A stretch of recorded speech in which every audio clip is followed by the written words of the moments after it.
Economic inequalities are still a major problem in South Africa's healthcare sector. Private healthcare providers, who only serve 15% of the population, have access to more resources compared to the struggling public sector, which is responsible for the remaining population. So, to take this discussion further, explore other issues, we're going to be joined by teams by Dr Cedric Sihlangu, South African Medical Association Trade Union General Secretary. Dr Cedric, good afternoon and welcome back. Thanks for joining us at this hour on the SABC.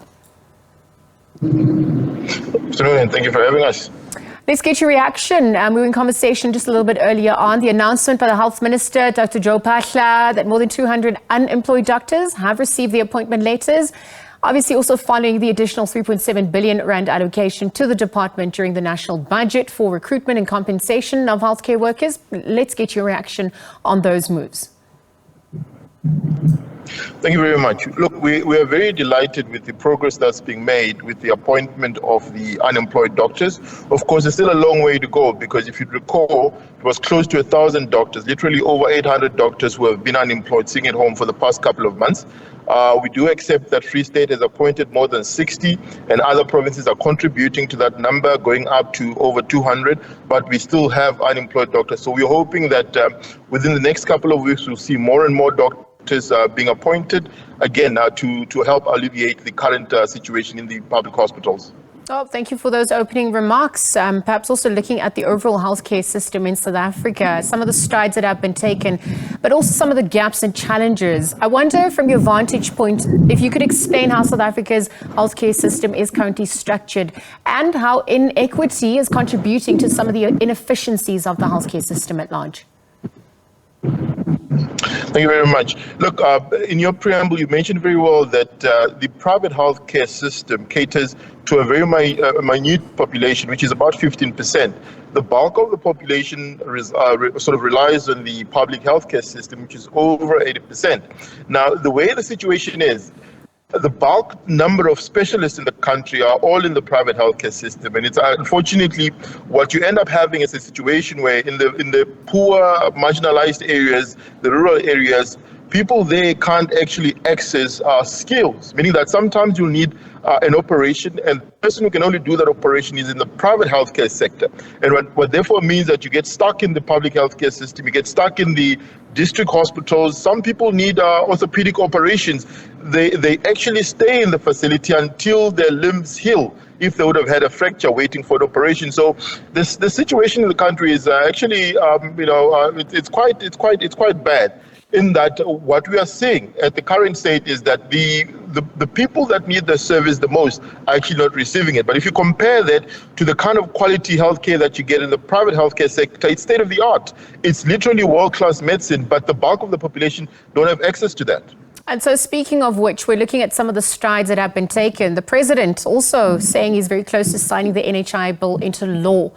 From your vantage point, in its current form, is that the solution to address the country's unequal healthcare system? Talk us through, how it mitigates against some of the issues relating to access to skills, access to resource, and really serving the most vulnerable. Look, we've been on record numerous times saying we fully support the idea of a universal health coverage that will ensure that everybody in the country has got equitable access to health care. Now, the NHI is an attempt to achieve such a noble goal. Now, what it does is the fund that will ensure that whether you got the means or whether you do not, as I've mentioned the example that some people can't actually afford to get access to specialists and to surgeons.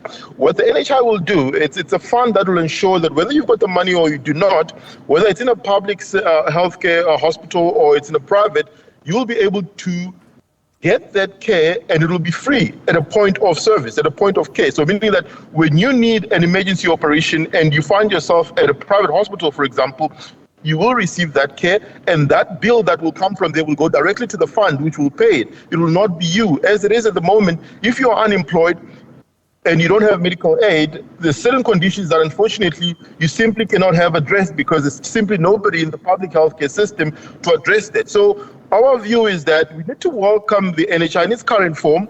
And if there are deficiencies, it's something that we need to work on gradually. So we are saying the implementation must commence because that will allow us to chop and change as it goes, because like we always say, with anything in law, it's dynamic. You always make amendments, but we cannot wait for a system. We need to start with this one. Well, there are questions about, how it will be implemented given the trust deficit. There's also questions about the sustainability of it that comes to the fore in reality, practically. I wonder if you could speak to the morale, given these waves of change, given, what's being proposed at this point. How is it actually impacting healthcare workers at large? Just from sentiments echoed on the ground from people you've interacted with. Also, other service delivery issues, including infrastructure, water, load shedding, costs, affordability, lifestyle, etc. How are those adding into the mix, the conundrum that we're facing, that's also obviously impacting and having ripple effects in the healthcare sector? Great. I'm glad you even naming it a conundrum, because it is.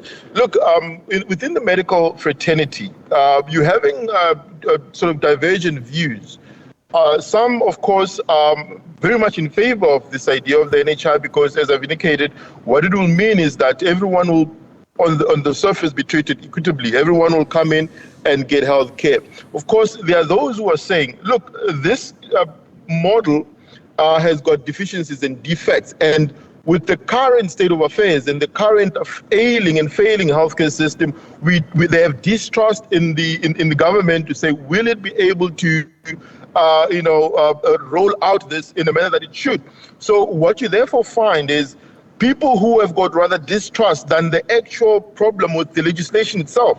So what that means is, to some extent, it's a fear of the unknown. And unfortunately, sometimes you simply got to bite the bullet, and you got to have especially at a leadership level, you got to have the courage to say, this is what the country needs, this is what the people need, and we'll forge right ahead. Because if we do not, we'll continue a process of theorizing, postulating, without actually implementing anything, without actually attempting to implement anything. Remember, we've been more than 20 years now in an attempt to conjure up something that will take a form of universal health care and universal health coverage. And I think if we continue on that route of just theorizing and hypothesizing, we might never get to implement anything tangible. So the view is, at this particular point in time, at this juncture, we got to start with this model and tweak it as we go, because as it is, as I'm indicating, there'll always be divergent views. It's such as the nature of a country with a very strong civil opinion as ours. Well, you've obviously shared your sentiments and made time to speak to us. Thank you for weighing in at this hour and for echoing those views. We're shining a spotlight on the healthcare system in South Africa. Some of the transformation that has occurred, the gaps that continue to pervade and really impact, the most vulnerable, the unequal, inequitable distribution of healthcare resources, access, affordability, quality, and really where to from here as we look at some of the moves that are going to be made or implemented by government in the near future and beyond, what the ripple effects are going to entail for the country at large.